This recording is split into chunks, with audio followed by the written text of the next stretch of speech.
কয়দিন বাদ দিয়ে 14ই ফেব্রুয়ারি আসবে ভ্যালেন্টাইন্স দিবস রে বাবা। ওই দিনটা তো ভালোবাসা দিবস করে মানুষ বিশ্বব্যাপী পাগল হয়ে যাবে। আচ্ছা বলেন, ওই ভালোবাসা দিবস যদি মানুষ যদি করে তাহলে পারে বোধহয় প্রচুর স্বভাব হবে না গুনাহ হবে? কেন গুনাহ হবে? ভালোবাসা দিবস কুকুর আর কুকুরনিদের মহব্বত ভালোবাসা হবে। বুঝতে পারছেন কি পারছেন না? আচ্ছা বলেন, ভ্যালেন্টাইন্সটার ইতিহাসটা কি? এটা কোথা থেকে আসলো? এটা কি নবীজি কি আবিষ্কার করেছেন? আপনারা বলেন, একটু আওয়াজ দিয়ে বলেন, এটা কি নবীজির কি আদর্শ? আপনার আমার ভালোবাসা যদি হয় সেটা আল্লাহর জন্য হবে, যদি আপনার আমার ভালোবাসা হয় সেটা নবীর জন্য হবে। আপনার আমার ভালোবাসা পবিত্র ভালোবাসা হলো স্ত্রীর ভালোবাসা, আপনার আমার ভালোবাসা হলো কুচি কুচি মাসুম বেগুনা বাচ্চাগুলির ভালোবাসা হলো আসল ভালোবাসা। বাপমার ভালোবাসা এটা হলো পবিত্র ভালোবাসা। বাপমার সন্তানের প্রতি মহব্বত, সন্তানের বাপমার প্রতি মহব্বত, এই সমস্ত ভালোবাসার মধ্যে কোনো স্বার্থ নাই। আছে জোরে বলেন। কিন্তু এই যে ভ্যালেন্টাইন্স দিবস নামক যে দিবসটা চালু করা হয়েছে, এটা আপনার রাসূলুল্লাহর সময় এটা হয় নাই, এটা হযরত ঈসা আলাইহিস সালাতু ওয়াস সালামের সময়ও হয় নাই, এটা অনেক পরে হয়েছে। এই ভালোবাসা দিবসটা, এটা আমি বলেছি আমার পরিভাষায়, এটা ভালোবাসা দিবস নয়, এটা হলো জঘন্যতম এবং নোংরাতম দিবস। জোরে বলেন নাউযুবিল্লাহ। আলহামদুলিল্লাহি নাহমাদুহু ওয়া নাস্তাঈনুহু ওয়া নাস্তাগফিরুহু ওয়া নু'মিনু বিহি ওয়া নাতাওয়াক্কালু আলাইহি ونعوذ بالله من شرور أنفسنا ومن سيئات أعمالنا من يهده الله فلا مضل له ومن يضلله فلا هادي له ونشهد أن لا إله إلا الله وحده لا شريك له ونشهد أن سيدنا ومولانا محمدا عبد الله ورسوله الذي أرسله بالحق بشيرا ونذيرا وداعيا إلى الله بإذنه وسراجا وقمرا منيرا. فقد قال الله تعالى في كلامه المجيد وفي فرقان الحميد. সকলে আমরা শয়তানের কাছ থেকে বাঁচার জন্য আশ্রয় চয়ার পড়ি। আউযু বিল্লাহি মিনাশ শাইতানির রাজিম। বিসমিল্লাহির রহমানির রহিম। ইন্নাল্লাহা ওয়া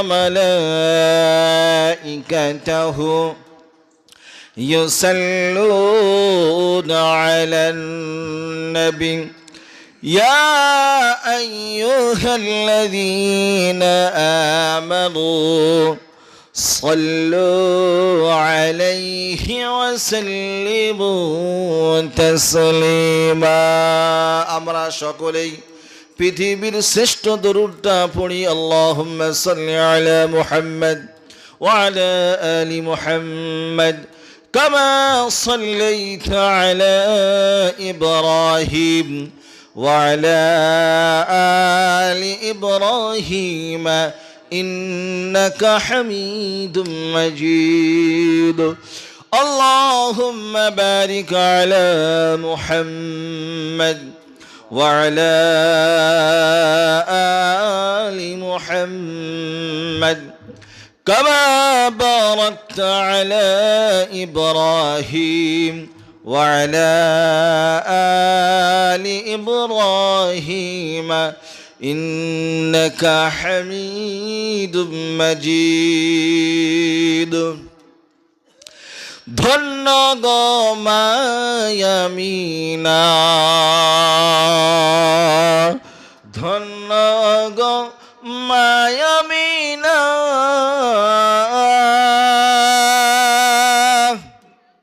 ধন্য আপনার জিন্দগি আপনার উদার জন্ম নিলেন দোজাহানির বিশ্বনবী আল্লাহুম্মা সাল্লি আলা সাইয়্যিদিনা মাওলানা মুহাম্মদ ওয়া আলা আলি সাইয়্যিদিনা মাওলানা মুহাম্মদ صلوا على محمد صلوا على بال صلوا على محمد بل شكل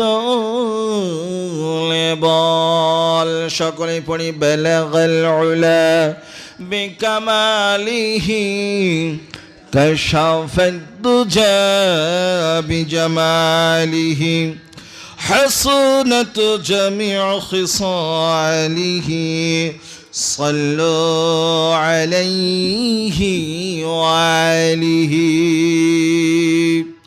मुझे कुछ मिले या न मिले मुझे कुछ मिले या न मिले وعني وشيء بليك جسي الله ملي بلغ العلا بكماله كشف الدجى بجماله حصنت جميع خصاله صلوا عليه وآله আলহামদুলিল্লাহ যাবতীয় উপাসনা ও আরাধনা ও সমুদয় প্রশংসা সেই বিশ্ব নিয়ন্তার প্রতি নিবেদিত হোক যিনি মহিয়ান গরিয়ান সর্বশক্তিমান অনন্ত অসীম দয়ালু কৃপাবান সমগ্র সৃষ্টিজীব যার করে গুণগান যার বিনা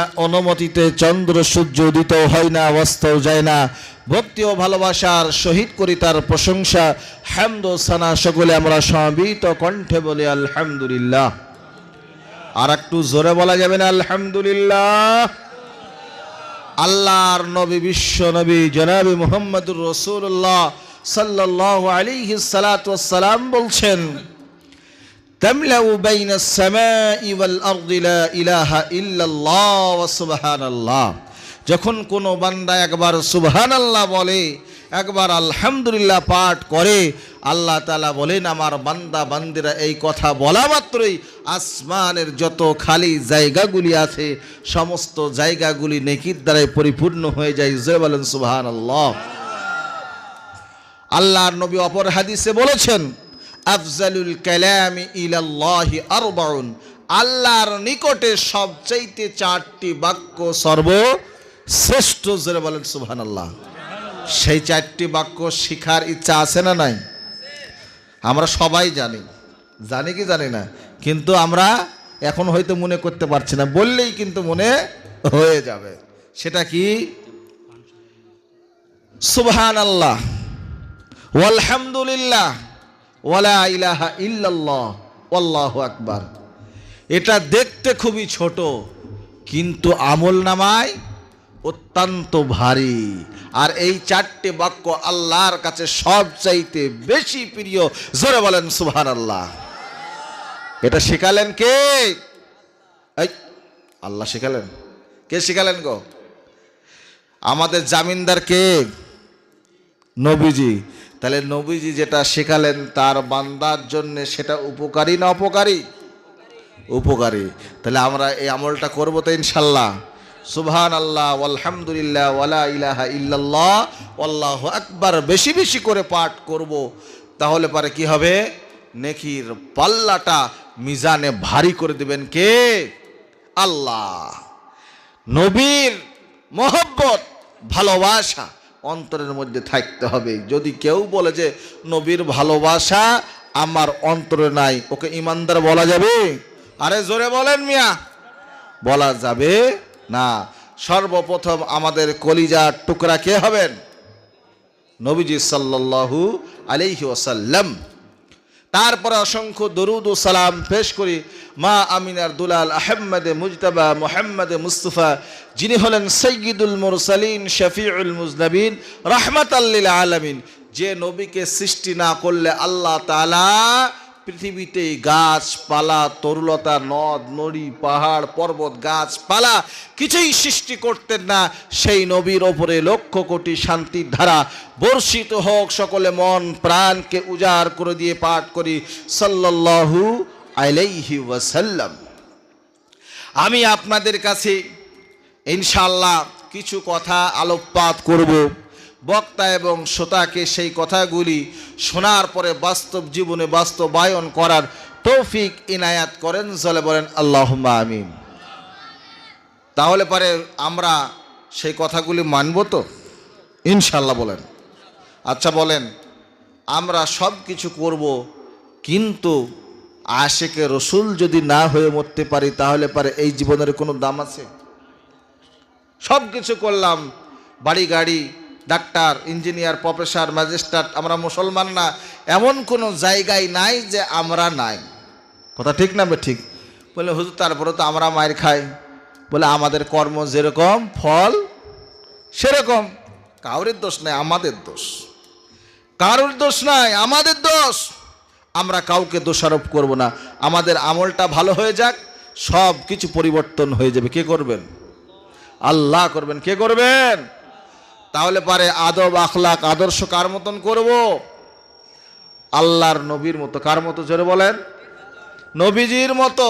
মাথার চুল থেকে নিয়ে পায়ের নখ পর্যন্ত সবটাই নবীর অনুসরণ হবে। মুখে নয়, কাজে হবে। কিসে বলেন? কাজে হবে। আমরা কাজে করব তো ইনশাআল্লাহ। আল্লাহ তাবারক ওয়া তাআলা কুরআনুল কারীমের মধ্যে 114 খানা সূরা দিলেন, আর একখানা সূরা আল্লাহ তাআলা এমন দিলেন যে সূরাটার নাম হলো মুহাম্মদ। আচ্ছা বলেন, কোরআনের মধ্যে মুহাম্মদ নামে কোন সূরা আছে না নাই? সূরা বলেন।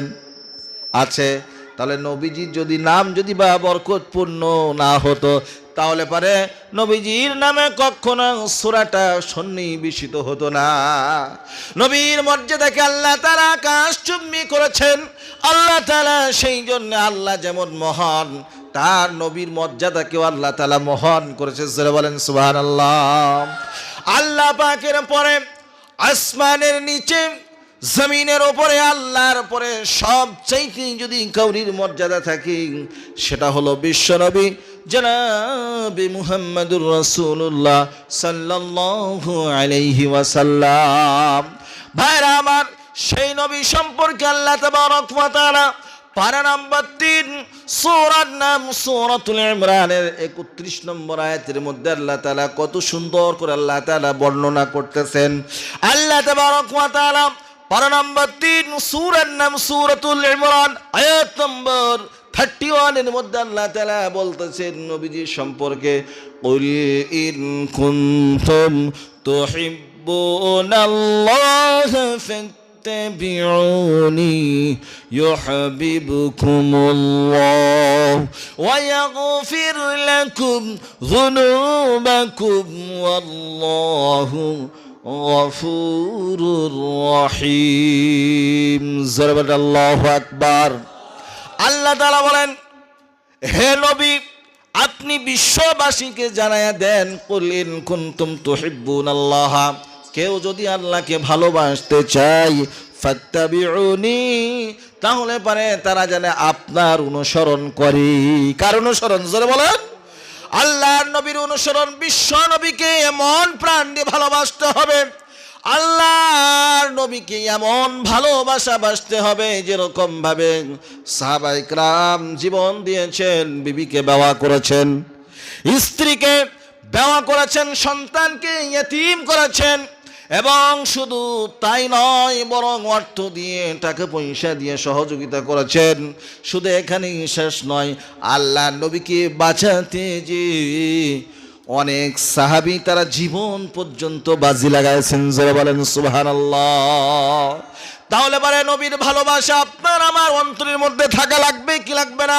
ফাত্তাবিউনি, নবীর অনুসরণের মাধ্যম দিয়ে প্রথমেই বলেছি মাথার চুল থেকে, অর্থাৎ আপনাকে আমাকে টুপিটা পরিধান করতে হবে রে বাবা, এবং তার সাথে সাথে নবীর লিবাসটা আপনার আমার মধ্যে থাকতে হবে, নবীর আচার আচরণ আপনার মধ্যে আমার মধ্যে থাকতে হবে।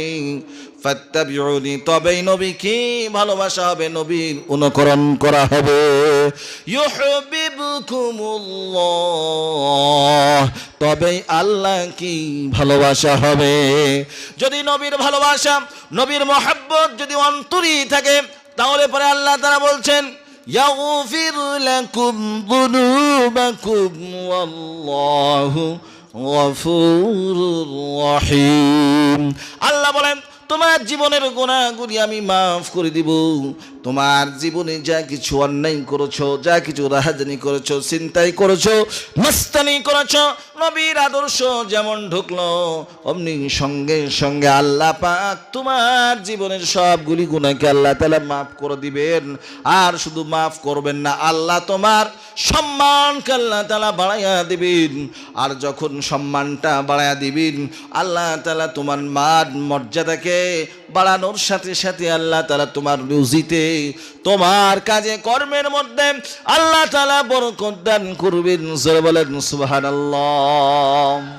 আল্লাহর নবী বিশ্ব নবী জনাবি মুহাম্মদুর রাসূলুল্লাহ সাল্লাল্লাহু আলাইহি ওয়াসাল্লাম মসজিদে নববীতে বসে আছেন, হযরত উমরও বসে আছেন। এমন অবস্থায় আল্লাহর নবীকে হযরত উমর বললেন, ইয়া রাসূলুল্লাহ, ইয়া হাবিবাল্লাহ, আপনাকে আমি বড্ড ভালোবাসি, আপনাকে মহব্বত করি। এবার তখন নবীজি বললেন, কেমন ভালোবাসো উমর, তুমি একটু ডেফিনেশন দাও, একটু সংজ্ঞা দাও আমাকে। হযরত উমর কাঁদতে কাঁদতে আল্লাহর নবীকে বললেন, ইয়া রাসূলুল্লাহ, আমার যা কিছু আছে তার চাইতে সব চাইতে আপনাকে ভালোবাসি, কিন্তু আমার মহব্বত ভালোবাসাটা আমার জীবনের চাইতে আপনার ভালোবাসাটা একটু কম।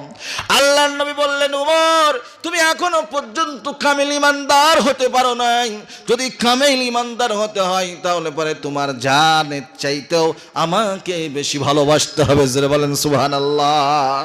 আল্লাহর নবী যখন এই কথা হযরত উমরকে বললেন, হযরত উমর রাদিয়াল্লাহু তাআলা আনহু কাঁদতে লাগলেন। আর কাঁদতে কাঁদতে নবীজিকে বলেন, ইয়া রাসূলুল্লাহ, আমার জীবনের চাইতেও আপনাকে ভালোবাসি, আর যখন আপনি যা বলবেন আমি আপনার কথা তাই শুনবো।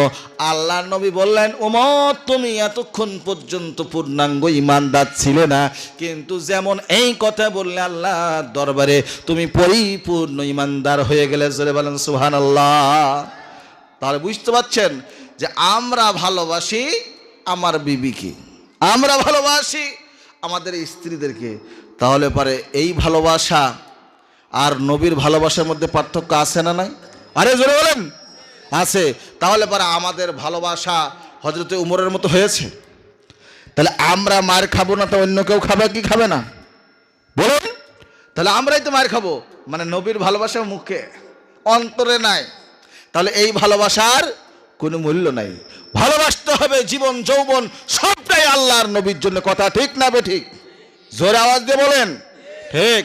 তাহলে পরে এই ভালোবাসা আপনাকে আমাকে প্রমাণ দিতে হবে।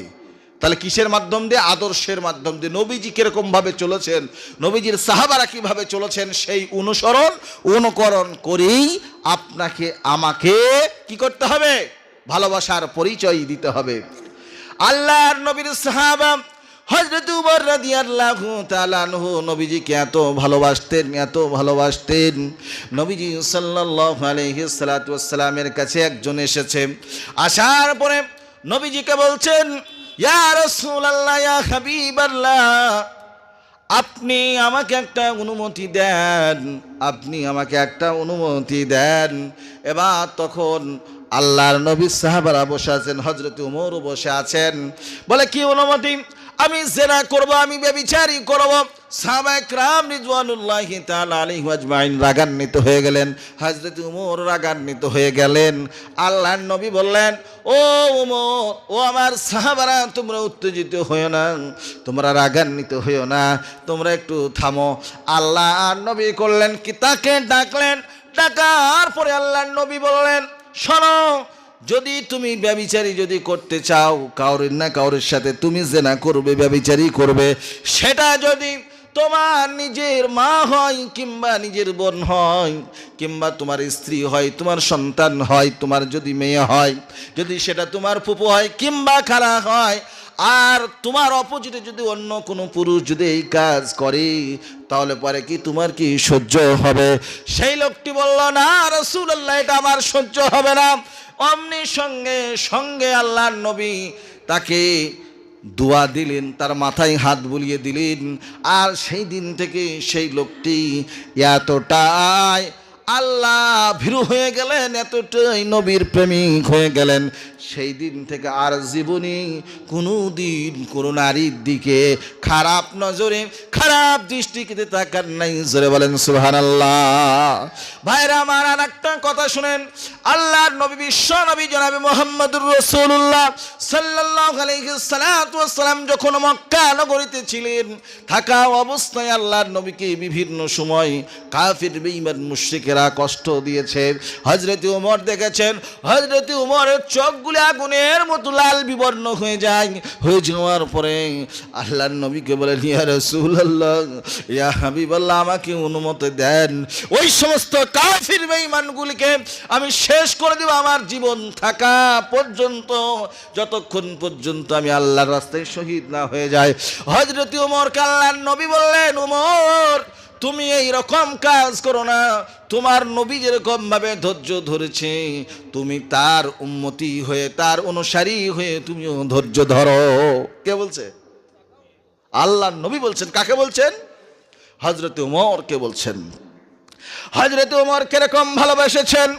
হযরত ওমর যখন আল্লাহর নবী ইন্তেকাল করলেন, হযরত ওমর ঘোষণা দিয়ে দিলেন যে কেউ জানে না বলে যে নবীজি ইন্তেকাল করেছেন, নবীজি দুনিয়া থেকে চলে গিয়েছেন। আল্লাহর নবীকে এত ভালোবাসতেন হযরত ওমর। হযরত ওমর পাগল হয়ে গিয়েছেন। হযরত ওমর তার ভালোবাসা, তার মোহব্বত নবীজির উপরে কিরকম, সেই কথা আপনাদেরকে বলতেছিলাম। হযরত ওমর রাদিয়াল্লাহু তাআলা আনহু বলেন, যখন আল্লাহর নবীর ইন্তেকাল হয়েছে, এই কথা যেমনি শুনলেন, শোনা মাত্রই হযরত ওমর করলেন কি? তরবারিটা খাপচি থেকে বার করলেন। বার করার পরে অমনি সমস্ত খোলা ময়দানের মধ্যে আল্লাহর নবীর বিষয়ে তিনি ঘোষণা দিয়ে দিলেন। কেউ যদি বলে যে আল্লাহর নবী ইন্তেকাল করেছেন, তাহলে পরে যে বলবে তার গর্দানটা আমি দ্বিখণ্ডিত করে দিব। জোরে বলেন সুবহানাল্লাহ। আচ্ছা বলেন, এটা কি নিজের জ্ঞানে বলেছেন, না নবীর মহব্বত এবং ভালোবাসার কারণে বলেছেন? জোরে বলেন। তাহলে পরে তাদের কেমন ভালোবাসা ছিল, তাদের মধ্যে কেমন মহব্বত ছিল রাসূলুল্লাহর, সেই মহব্বত আপনি আমি কি দিতে পারছি? সেই মহব্বতের বহির প্রকাশকে আপনি আমি করতে পারছি? আমরা কিন্তু পারতেছি না। আজ নবী গয়া আমার গড়াইয়া সংসার, হিজরত করিলেন সোনার মদিনায়। সবাই একসাথে, আজ নবী গয়া আমার গড়াইয়া সংসার, হিজরত করিলেন সোনার মদিনায়। নবী বলেন, হযরত আলী বিছানায় আছে খালি, নবী বলেন হযরত আলী বিছানায় আছে খালি, তোমারে বলি তুমি শুয়ে যাও।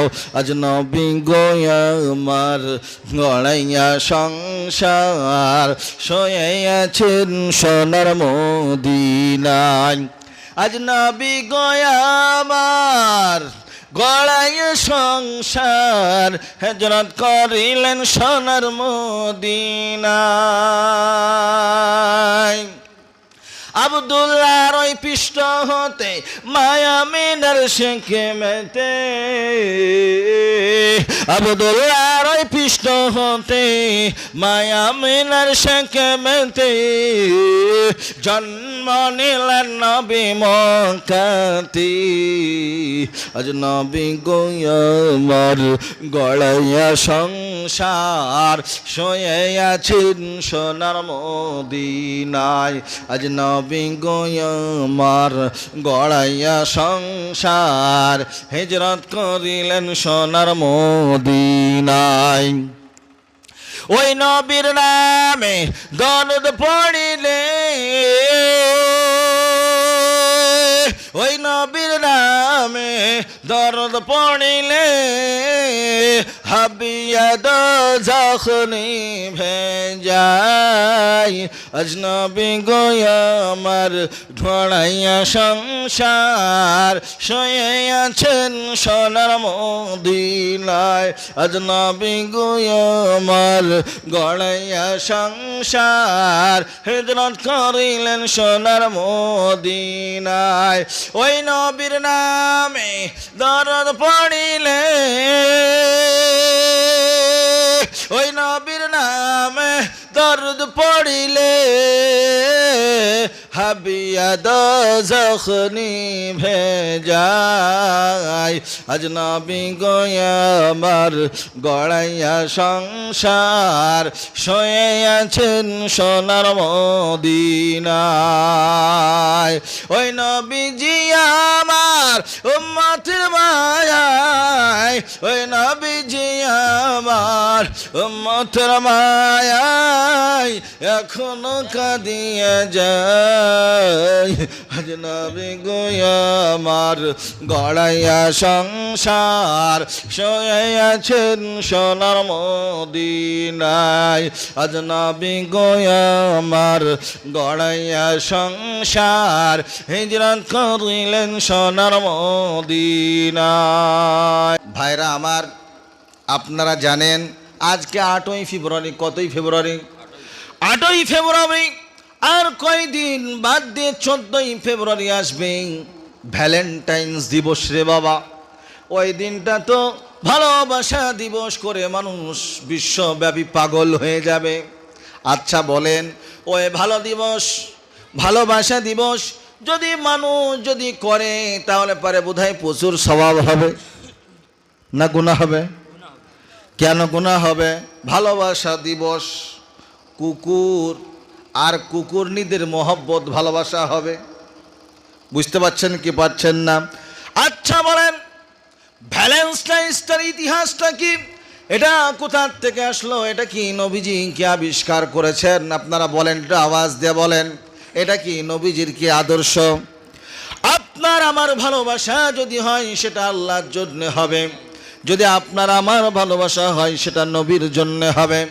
আপনার আমার ভালোবাসা, পবিত্র ভালোবাসা হলো স্ত্রীর ভালোবাসা। আপনার আমার ভালোবাসা হলো কুচি কুচি মাসুম বেগুনা বাচ্চাগুলির ভালোবাসা হলো আসল ভালোবাসা। বাপমার ভালোবাসা এটা হলো পবিত্র ভালোবাসা। বাপমার সন্তানের প্রতি মহব্বত, সন্তানের বাপমার প্রতি মহব্বত, এই সমস্ত ভালোবাসার মধ্যে কোনো স্বার্থ নাই। আছে জোরে বলেন। কিন্তু এই যে ভ্যালেন্টাইন্স দিবস নামক যে দিবসটা চালু করা হয়েছে, এটা আপনার রাসূলুল্লাহর সময় এটা হয় নাই। এটা হযরত ঈসা আলাইহিস সালাতু ওয়াস সালামের সময়ও হয় নাই, এটা অনেক পরে হয়েছে। এই ভালোবাসা দিবসটা, এটা আমি বলেছি আমার পরিভাষায়, এটা ভালোবাসা দিবস নয়, এটা হলো জঘন্যতম এবং নোংরাতম দিবস। জোরে বলেন নাউজুবিল্লাহ। এর ইতিহাস শোনার ইচ্ছা আছে না নাই? জোরে বলেন। এর ইতিহাস জেনে রাখা দরকার। ভ্যালেন্টাইন্সটা একজন সাধুর নাম। এর বাড়ি ছিল রোম দেশে। কোথায়? জোরে বলেন। রোম দেশের বাড়ি ছিল। এই মানুষটা কি করত? সে জাদুবিদ্যায় সে পারদর্শী ছিল, সে জাদুবিদ্যা জানতো। এই জাদুবিদ্যা জানার ফলে কিছু কিছু মানুষ কিছু কারুকার্য জানলে পারে, কিছু বিভিন্ন রকমের মানুষকে আকর্ষণ করা কাজ জানলে পারে, মানুষ কিন্তু তার দিকে আকর্ষিত হয়, মানুষ তার দিকে প্রেম ভালোবাসা দিয়ে আবেগ দিয়ে মানুষটাকে আপনার শ্রদ্ধা করে সম্মান করে, করে কি করে না। এবার ওই ভ্যালেন্টাইন্স করলো কি, যুবক এবং যুবতীদেরকে শিক্ষাটা দিতে লাগলো। শিক্ষাটা দিতে দিতে তার প্রচুর অনুরাগী হয়ে গেল, তার অনেক মহব্বতের লোক হয়ে গেল। যখন প্রচুর মানুষ হয়ে গেল, হয়ে যাওয়ার পরে রোমের একজন সম্রাট ছিল, তার নাম ছিল কার্ডিস। এই ঘটনাটা হলো 270 খ্রিস্টাব্দের ঘটনা। কার্ডিসের কাছে কোনো রকম গোয়েন্দার মাধ্যম দিয়ে খবরটা পৌঁছানো হলো।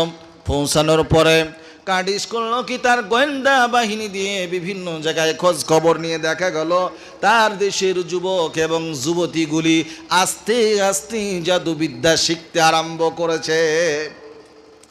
এবার যখন এই তদন্ত প্রমাণ হয়ে গেল, প্রমাণ হয়ে যাওয়ার পরে কার্ডিস করলেন কি, আপনার ভ্যালেন্টাইন্সকে ধরার জন্য লোক পাঠালেন। লোক পাঠানোর পরে ভ্যালেন্টাইন্সকে ধরে আনা হলো। ধরে আনার পরে এবার তখন কার্ডিস করলো কি, ভ্যালেন্টাইন্স সাধুকে জিজ্ঞাসা করলো, তুমি কি এই সমস্ত কাজগুলি করো?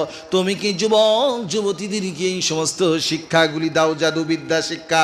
বলে হ্যাঁ দিই। বলে তোমার তো প্রচুর অনুরাগী হয়ে গিয়েছে, এতে করে দেশের সংস্কৃতি, দেশের কৃষ্টি কালচারগুলি নষ্ট হচ্ছে, তোমার কোনো রকমের কোনো সাজা ছাড়া কোনো মাপ নাই, তোমাকে সাজা দেব। এবার তখন সে ভিক্ষা চাইলো যে আমাকে জীবনের ভিক্ষা দেওয়া হোক। বলে না না, তোমাকে যদি আজকে ছেড়ে দিই, তোমাকে যদি সাজা না দিই, তাহলে পরে তুমি আগামী দিনে হয়তো আমার রাষ্ট্রের ক্ষতি করবে। তাকে মৃত্যুদণ্ড দেওয়া হলো। মৃত্যুদণ্ড দেওয়ার পরে তারপরে তার জন্যে ফাঁসি কার্যকারী করা হলো। ফাঁসি কার্য করার পরে তার যথারীতি যে সময় ছিল, ওই সময়ের মধ্যে তার মৃত্যুদণ্ড হবে। ফাঁসির কাজটা ঝুলানো হয়ে গিয়েছে। ঝুলানোর পরে তার যে সময় ছিল ফাঁসি দেওয়ার, সেই নির্ধারিত সময়ের মধ্যে তাকে ফাঁসি দেওয়া হলো।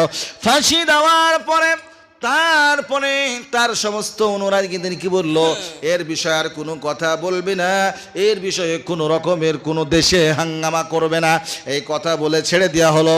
আচ্ছা বলেন, যে সমস্ত কুকুর যারা গু খায়, যার যেটা অভ্যাস, ওই অভ্যাস কি কখনো পরিবর্তন হয়? জোরে বলেন, হয়? যার যেটা নেশা, যার যেটা পেশা, সে সেটা করবেই। তো যারা তার অনুরাগী ছিল তারা করলো কি, যে আমাদের গুরুমশাই যখন মারা গেল, তাহলে পরে আমাদেরকে এই দিনটাকে নির্দিষ্ট করে আমাদেরকে একটা দিন তৈরি করতে হবে, সেটা হলো ভ্যালেন্টাইন্স দিবস, অর্থাৎ ভালোবাসা দিবস। আচ্ছা বলেন, এই ভালোবাসা দিবস আসবে, কত যুবক এবং যুবতী তারা খারাপ কর্মের মধ্যে লিপ্ত হবে? হবে কি হবে না? হবে কি হবে না? এই এলাকার মানুষ যারা আছেন তারা বোধহয় এই সমস্ত কাজ করেন না, নাকি? এদিকার যুবকরা এই কাজ করে? হাত তোলেন দেখি, করে? করে না? একটাও করেন না নাকি? না কাটটা করে? তাহলে আলহামদুলিল্লাহ ভালো। কিন্তু আরও কিছু মানুষ আছে তারা করে। করে কি করে না? আমাদের দেশের বিভিন্ন যুবক যুবতী যারা আছে, যারা খ্রিস্টান বিভিন্ন কালচারিতে, খ্রিস্টানা ঘরানাতে যাদের মানুষ, যাদের শিক্ষা দীক্ষা, তারা কিন্তু এগুলো করে মুসলমান নামে, কিন্তু কর্মগত দিক দিয়ে খ্রিস্টিয়ানি কর্ম। তো এই সমস্ত কাজ যারা করবে তারা আল্লাহ দ্রোহী, রসুল্লাহ দ্রোহী। কথা ঠিক না বে ঠিক? আরে জোরে বলেন। আচ্ছা বলেন, এই ভালোবাসার নিয়মে জেনা ব্যভিচারীকে প্রমোট যারা করে, তারা কি কখনো আল্লাহর প্রিয় হতে পারে? এটা আমি বলতেছি না, কে বলছে? আল্লাহর কোরআন বলছে 12 নম্বর পুরো সূরার নাম সূরাতুল বনি ইসরাইল 32 এর মধ্যে আল্লাহ তাআলা বলেন ওয়ালা তাকরাবুজ জিনা ইন্নাহু কানা ফাহিশা ওয়া সাআ সাবিলা। আল্লাহু আকবার। আল্লাহ তাআলা বলেন তোমরা কখনোই জেনার নিকটবর্তী হয় না, জেনা করা তো দূরের কথা, আর যারা জেনার নিকটবর্তী হবে তারা হলো আল্লাহর অভিশপ্ত বান্দা। তারা কি? আর যারা ইন্নাহু কানা ফাহিশা, আর যেটা এরা করলো তারা একমাত্র সবচাইতে নোংরামি কাজটা করলো। জোরে বলেন নাউজুবিল্লাহ।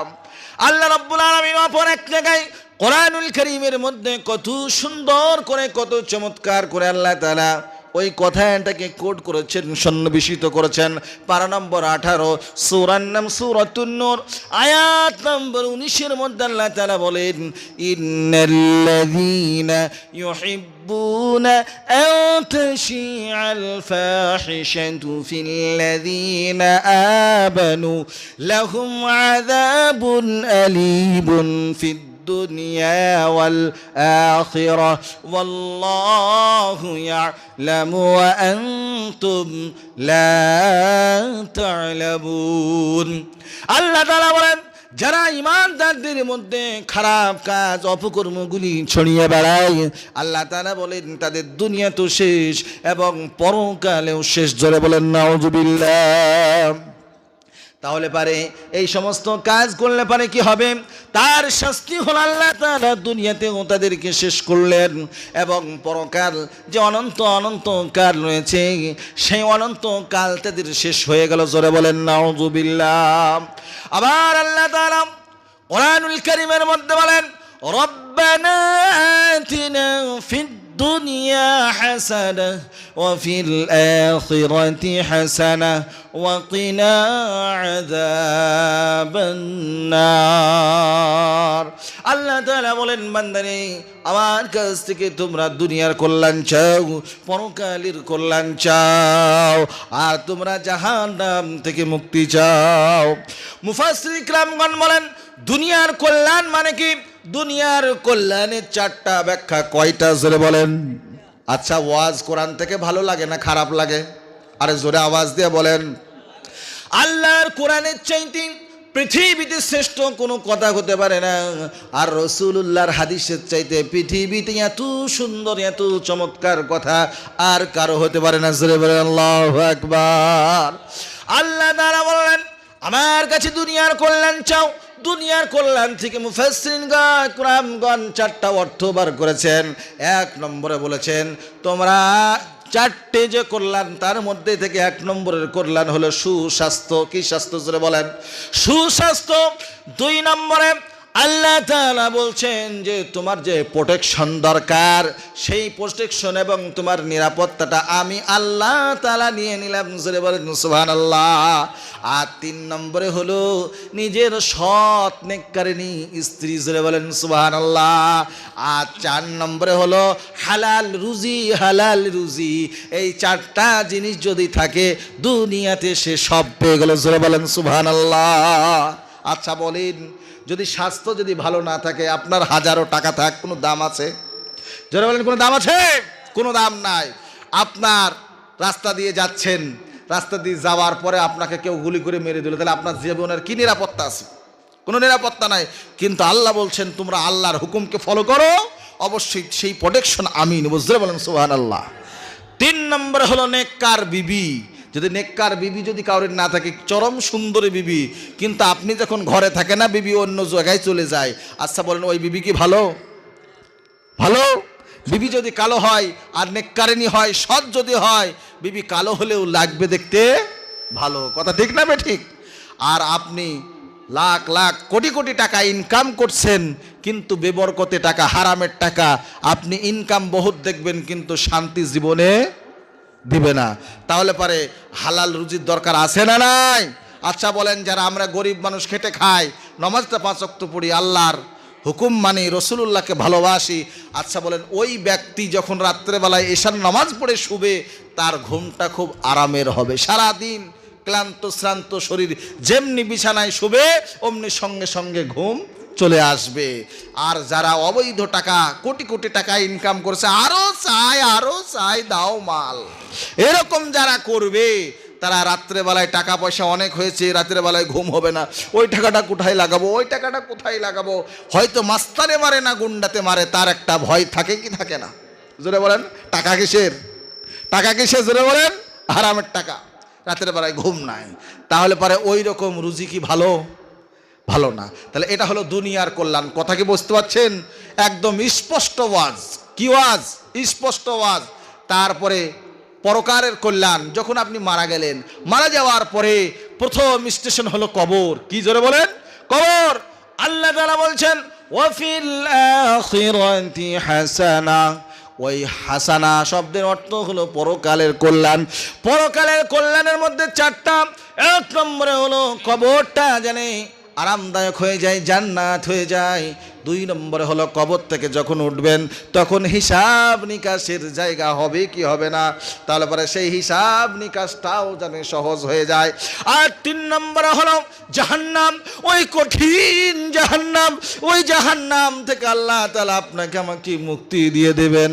আর চতুর্থ নম্বরে আল্লাহ তাআলা আপনাকে আমাকে পুরস্কার হিসাবে আপনাকে আমাকে জান্নাত দান করবেন।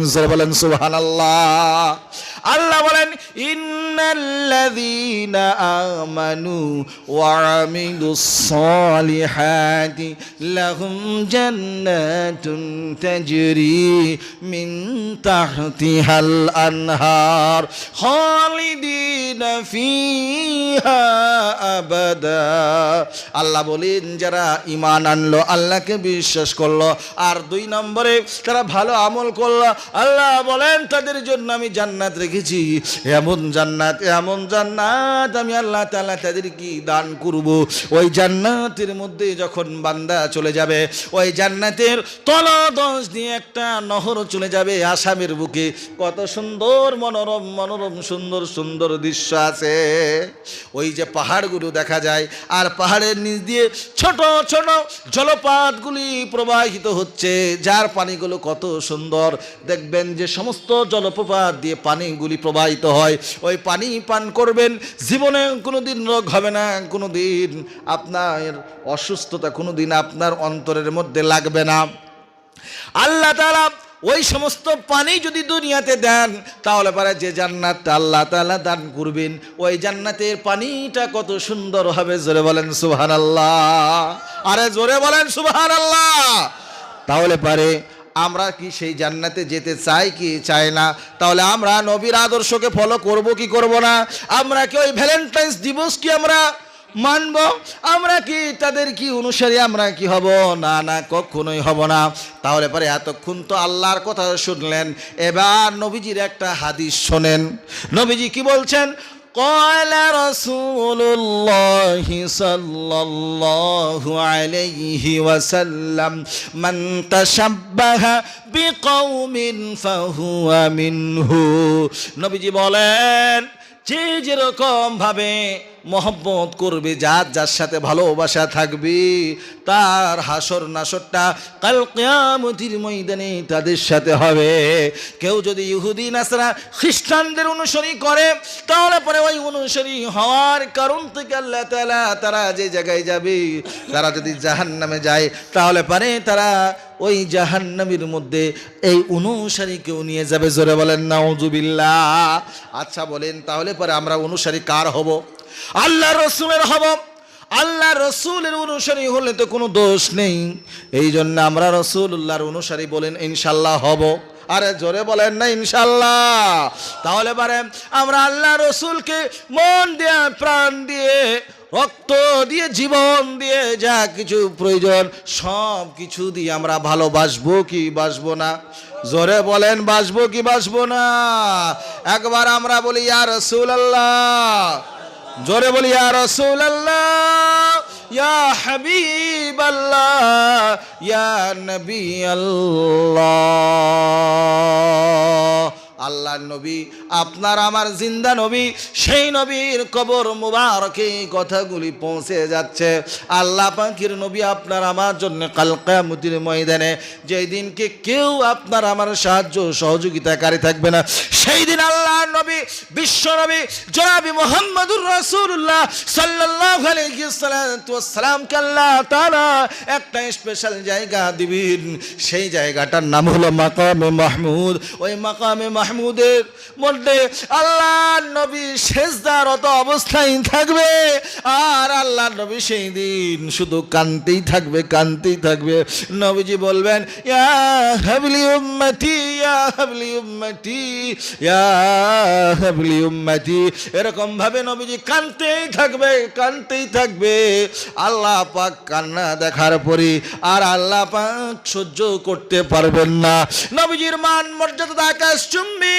আচ্ছা বলেন, আমরা যদি কাউকে ভালোবাসি আর ভালোবাসার মানুষটার যদি কান্না দেখি, আচ্ছা বলেন কি আমাদের কি সহ্য হবে? আমাদের কি কষ্ট হবে কি হবে না?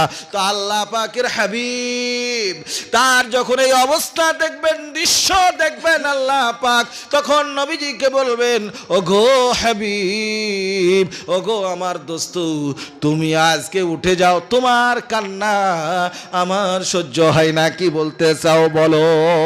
এবার তখন নবীজি বলবেন যে আল্লাহ গো, আমার কত গুনাহগার উম্মতি যারা আজকে জাহান্নামী হয়ে গিয়েছে, আল্লাহ তুমি তাদেরকে ক্ষমা করে দাও, তাদেরকে জান্নাতি ঘোষণা করে দাও। অমনি সঙ্গে সঙ্গে আল্লাহ পাক বলবেন, নবী গো হাবিব, আজ আপনাকে আমি ইখতিয়ার দিলাম, স্বাধীনতা দিলাম, আপনার যে সমস্ত উম্মতান যারা রয়েছে তাদেরকে আজ আপনি জান্নাতে নিয়ে যান। জোরে বলেন সুবহানাল্লাহ। তাকবীর।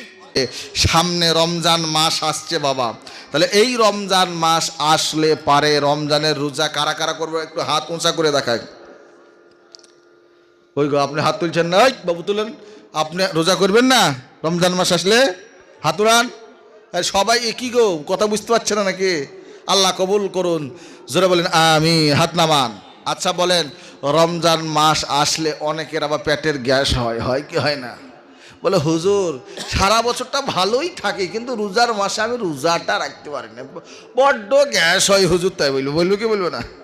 বলে কি বলে না? এরকম মানুষ আছে কি নাই? তাহলে পরে এইরকম বাহানা দিয়ে দুনিয়া থেকে ফাঁকি দেওয়া যাবে, পরকালে কি দেওয়া যাবে? আরে জোরে কর, যাবে না। তাহলে পরে কি আমরা পরকালে কি ফাঁকি দিব? আমরা পরকালে আমরা ফাঁকি, পরকালকে ফাঁকি দেব? তাহলে দুনিয়াতে যদি ফাঁকি দিই তাহলে পরকালে এমনি ফাঁকি হয়ে যাবে। তাহলে দুনিয়াতে ফাঁকি দেওয়া যাবে না, তাহলে পরকালটা ফাঁকে পড়বে না। দুনিয়ায় যদি ফাঁকি দিয়ে দেয় পরকালে এমনি ফাঁকে পড়ে যাবে। কথা ঠিক না বে ঠিক? আপনি ব্যাংকে টাকা রাখবেন না, আর ব্যাংকে যে আপনি বলছেন যে আমাকে টাকা দাও, বাড়িয়ে শার্ট করে ফেলবে, পারবে না? ফেলবে না? হ্যাঁ, উদুদুম পিদাবে, পেদাবে কি পাদাবে না? তাহলে টাকা নেই আর তুমি এখানে ব্যাংকে এসে টাকা নেবা, আচ্ছা তোমার পিঠে দিছি টাকা, বলবে কি বলবে না? তাহলে পরে আপনি আমি যদি এখানে রোজা যদি না করি, আল্লাহর হুকুম যদি না মানে, রাসূলুল্লাহর আদর্শ যদি আমি বাস্তবায়ন না করি, আর ওইখানে যাওয়ার পরে আমরা বলবো যে নবীজির উম্মত, দাবি করা ঠিক হবে তো? কি গো, ঠিক হবে? তাহলে ঠিক হবে না। তাহলে পরে আমাদেরকে রমজান আসলে পরে রমজানের রোজা করতে হবে। করবো তো ইনশাল্লাহ। আল্লাহ রাব্বুল আলামিন পারা নম্বর 2 সূরার নাম সূরাতুল বাকারার মধ্যে আল্লাহ তাআলা কত সুন্দর করে আল্লাহ বলছেন, ইয়া আইয়ুহাল্লাযীনা আমানু কুতিবা আলাইকুমুস সিয়াম কামা কুতিবা আলাল্লাযীনা মিন ক্বাবলিকুম লাআল্লাকুম তাত্তাকুন।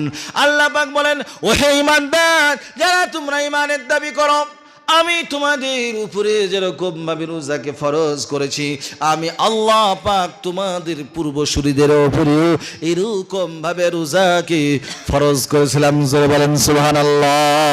কেন? লাআল্লাকুম তাত্তাকুন, তোমরা যাতে খোদা ভীরু হও, তোমরা যেন আল্লাহওয়ালা হয়ে যাও, তোমরা যেন নবীর প্রেমিক হয়ে যাও। এই জন্যই তো আমি আল্লাহ তাআলা তোমাদের উপরে রমজানের রোজাকে ফরজ করেছি। জোরে বলেন সুবহানাল্লাহ। ভাইরা আমার, বিশ্বনবী জনাবে মুহাম্মদুর রাসূলুল্লাহ সাল্লাল্লাহু আলাইহি ওয়াসাল্লাম একদা মসজিদে নববীতে তিনি আসলেন। আসার পরে আল্লাহর নবী করলেন কি, যেখানে আল্লাহর নবী দাঁড়াতেন সেই জায়গাটাকে বলা হয় মেম্বার। ওই মেম্বারের একটা নয়, দুইটা নয়, তিনটা ধাপি ছিল। কয়টা জোরে বলেন? তিনটা ধাপি ছিল। আল্লাহ নবী প্রথম ধাপিতে উঠলেন, উঠার পরে আমিন বললেন। আবার দ্বিতীয় ধাপিতে উঠলেন, উঠার পরে আমিন বললেন। আবার তৃতীয় ধাপে উঠলেন, উঠার পরে নবীজি আমিন বললেন। সাহাবারা বলেন, পূর্বে তো এরকম আচরণ নবীজির কখনো দেখি নাই। নবীজি তো এরকম ধরনের কোনো এইরকম কথা জীবনে কোনোদিন শুনি নাই। আল্লাহ নবী সাল্লাল্লাহু আলাইহি ওয়াসাল্লাম খুতবা দিতে আরম্ভ করলেন মদিনাতুল মুনাওয়ারার মসজিদে নববীতে। খুতবা দেওয়ার পরে আল্লাহ নবী খুতবার অবস্থায় তিনি যখন বললেন, ও আমার সাহাবারা, তোমরা হয়তো আশ্চর্য হচ্ছ, নবীজি তো এরকম আচরণ তো কোনোদিন করেন নাই। এবার নবীজি বললেন, আমি যখন প্রথম ধাপে উঠলাম, উঠার পরে আমি বললাম আমিন। ওই সময় হযরত জিবরিল আমিন আসলেন। আসার পরে আমাকে বললেন, যারা রমজান পেল, রমজান পাওয়ার পরে রমজানের রোজাকে সিয়ামকে পালন করলো না, ওই ব্যক্তি ধ্বংস হোক। তখন আমি নবী বললাম আমিন। দুই নম্বরে যখন আমি আমিন বললাম, কেন আমিন বললাম? যারা নবীর নাম শুনলো, নবীর নাম শোনার পরে সাল্লাল্লাহু আলাইহি ওয়াসাল্লাম পাঠ করলো না, তখন যদি কেউ আমিন না বলে, এই জন্যে আমি আমিনটা পাঠ করলাম। নবীর নামে যখনই শুনবে কোনো বান্দা বান্দি, কোনো নবীর উম্মাতান, তখন তারা জানে নবীজির নাম শোনা মাত্রই তারা জানে পড়ে সাল্লাল্লাহু আলাইহি ওয়াসাল্লাম। 3 নম্বরে নবীজি বললেন, যখন 3 নম্বরে আমি আমিনটা বললাম, তখন এই জন্য বললাম, যারা নিজের পিতা মাতাকে পেল, পিতা মাতাকে পাওয়ার পরে তারপরেও কিন্তু পিতা মাতার সম্মান করলো না, খেদমত করলো না, ইজ্জত করলো না, তারাও জানি ধ্বংস হয়ে যায়। তখন নবীজি আমিন বললেন। এই 3টা কথা দ্বারা আমরা বুঝতে পারলাম কত গুরুত্বপূর্ণ কথাগুলি। এক একটা কথা বলতে গেলে আধা ঘন্টার উপরে চলে যাবে। ইনশাল্লাহ কিছু কথা বলে ইনশাল্লাহ আমি আমার বক্তব্যকে শেষ করব। আপনারা শেষ পর্যন্ত শুনতে রাজি আছেন না? নাই ভাইরা আমার, যে কথা আপনাদের সামনে বলতেছিলাম, রমজানের রোজার কত গুরুত্ব। এই রমজানের রোজাকে 3টি ভাগে ভাগ করা হয়েছে। কয়টা ভাগে জোরে বলেন? 3টা ভাগে ভাগ করা হয়েছে। প্রথম 10 দিন হলো রহমত, দ্বিতীয় 10 দিন হলো মাগফিরাত, আর তৃতীয় 10 দিন অর্থাৎ শেষ আশারাটা হলো জাহান্নাম থেকে মুক্তি। তাহলে পারে এই রমজানের গুরুত্ব আছে না নাই বাবাজিরা? জোরে বলেন, এই রমজানের গুরুত্ব আছে না নাই? তাহলে পরে এই রমজান যারা পেল, তার মতন সব চাইতে ভাগ্যবান আর কে হতে পারে, যে রমজানটা পেয়ে পুরো রমজান মাসটা সিয়াম সাধনা করলো। তার রহমত যে 10 দিন ছিল সেই রহমতটা কামাই করলো। তারপরে 10 দিন মিডিলে যেটা ছিল, সেই 10 দিনের মধ্যে আপনার মাগফিরাত করে নিল। আর শেষে 10 দিনের মধ্যে যে জাহান্নাম থেকে মুক্তি পেয়ে গেল, এর চাইতে ভাগ্যবান আর কে হতে পারে? জোরে বলেন, কে হতে পারে? রমজান মাস রে বাবা, বড় গুরুত্বপূর্ণ মাস। এই মাসকে যারা ভালোভাবে মহব্বতের সঙ্গে নিবে, তার জীবনের সমস্ত গুনাহগুলি মাফ হয়ে যাবে। এই মাসে বেশি বেশি করে ইস্তিগফার করা, একবার এই মাসে ইস্তিগফার করা অন্য মাসের 70 বার ইস্তিগফার করা সমান। এই মাসে একবার আল্লাহ বলা অন্য মাসে 70 বার আল্লাহ বলা সমান। জোরে বলেন না সুবহানাল্লাহ। ভাইরা আমার, এই মাসে একটা ফরজ আদায় করা অন্য মাসে 70টা ফরজ আদায় করা সমতুল্য। এই মাসে একটা নফল পড়া অন্য মাসে 70 বার নফল পড়লে পরে যে সওয়াব হয়, ওই সওয়াব আল্লাহ তাআলা তার বান্দা বান্দিদের আমলে দিয়ে দেন। জোরে বলেন সুবহানাল্লাহ। আর একটু জোরে বলেন সুবহানাল্লাহ। ভাইরা আমার, রমজানের গুরুত্বটা আমরা বেশি দিই। আর এই রমজানের গুরুত্ব দেওয়ার সাথে সাথে 2 নম্বর কাজটা হবে যে বেশি বেশি করে নবীর নামে দরুদ পাঠ করা। যে যত বেশি নবীর নামে দরুদ পড়বে সে তত বেশি আল্লাহ তাআলার নৈকট্য লাভ করবে।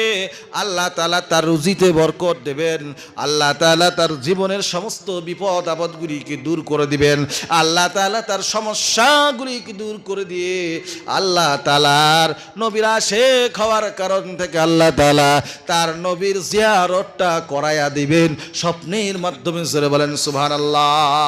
নবীজি বলেছেন কেউ যদি আমাকে স্বপ্ন যোগে দেখে তাহলে পরে ওই ব্যক্তি জীবনে কোনোদিন জাহান্নামে যাবে না, ওই ব্যক্তি কোনোদিন জাহান্নামে যাবে না, জাহান্নামে যাবে না।